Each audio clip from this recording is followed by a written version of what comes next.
Good morning. Welcome back to Entrepreneur Country TV. This is edition 51.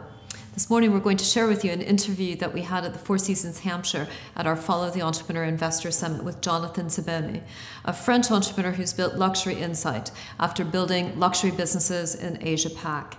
He has an insight into how millennials are interpreting luxury and a global perspective on the luxury industry. He gave one of the best keynotes we've ever seen at the Follow the Entrepreneur Investor Summit. Here's Jonathan.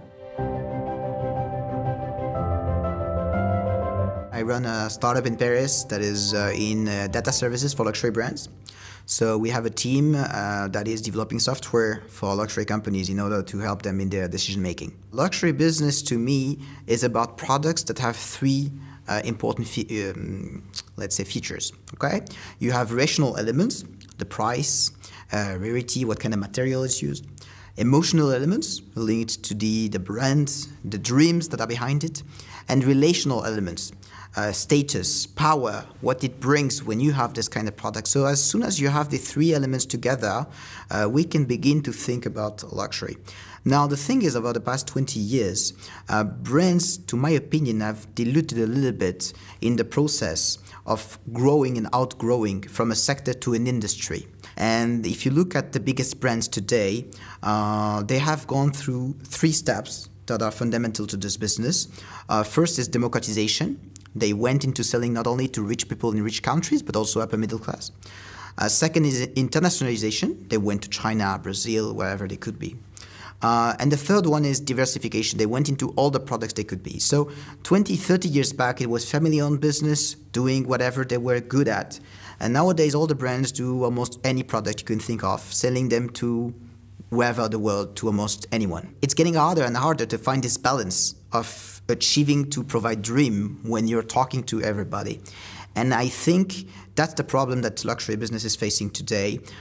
Figures are not so good as they used to be, and brands need to reinvent themselves a little bit into just being themselves and finding back the essence of luxury, which is just helping people dream about what you can help them become or have or possess or whatever. Why technology is really changing the business today, in my opinion, is because over the past 10, 15 years, technology has allowed communication to change fundamentally.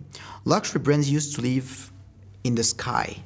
You would dream of Chanel, Hermes, but you would just listen to what they were saying on TV, in Vanity Fair, wherever. You would just listen, but you couldn't talk to them. You were not at that level. But all of a sudden with social media, you can say what you think. You can say, I love it, I hate it. And brands have to lower down too, because they need to talk to you, they need to answer. So that changed the rule fundamentally, because brands had to become more fragile in a way. And at the same time, they need to keep having this inaccessibility somehow, because it's luxury, right? So that's the first thing. It's becoming in the communication to the clients, it's changing quite a lot. And the second thing, which is more related to the business, is technology allows brands to have a lot of data on the client and on their markets. And for that matter, unfortunately or fortunately to us, I don't know, but luxury brands really lag behind for a very interesting reason, by the way, which is that when we're talking about companies that were delivering goods, answering needs. These people are used to analyzing these needs and demand all the time. Unilever, Procter & Gamble, they know, they follow everything you do or you will do. So they're used to adapt. But luxury, you don't want to listen to the clients. If you come to me and you say, I like blue, and I like big bags, and I like leather, and I come in a fashion show and I say, this is a big leather blue bag, are you going to dream about it? For sure not. So it's not related to demand, it's about offer. It's about knowing what you don't even know, and predicting and innovating and creating. So to do that, you need to have a kind of feeling about things, but not really get it raw, if you know what I mean. And this offer orientation led luxury to perceive data as something not good, dirty. You don't want to know what people do, you don't want to follow it. But at the same time, if you don't do that, you don't know them. And you need to know them. And same for the market. Luxury markets are extremely globalized.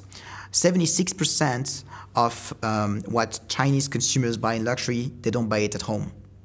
76% of what they buy is abroad. It means that when you invest money in the Chinese market, 2/3, even more, of the money that will be generated by this investment will not be seen there. And maybe it will not be seen at all, because he may pay cash in New York. How do you want to see that?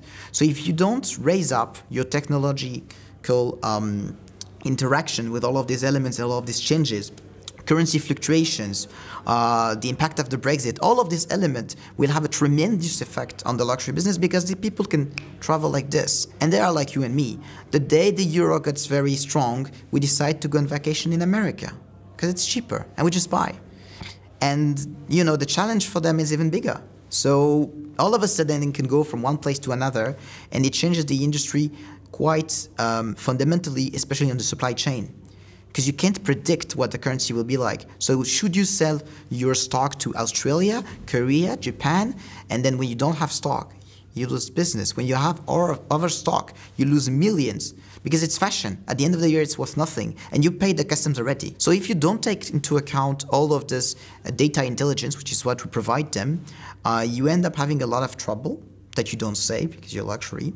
But yes, the market is showing is extremely challenging right now, and for the brands that are learning to adapt, there will be huge rewards. As you can see, Jonathan has a real insight into the global luxury market. He's going to be a leader in this ecosystem for a long time coming. His full keynote is available at the Follow the Entrepreneur website at this link. Thanks so much for tuning in this morning. We look forward to seeing you next week.